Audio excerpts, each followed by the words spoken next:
Welcome to Penrose Learning, where we make understanding easy. You begin by confirming verification and that your sender has sufficient balance. This prevents interruptions. Once done, open the Gcash app and tap Cash In, then pick the channel you prefer, bank transfer over the counter or linked card. Make sure to enter the exact mobile number tied to the recipient's Gcash so the load routes correctly.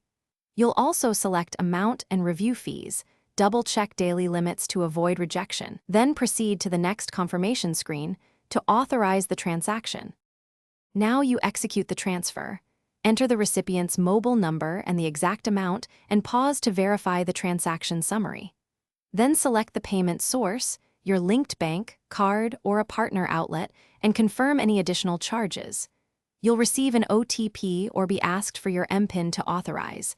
Enter it promptly to avoid timeout.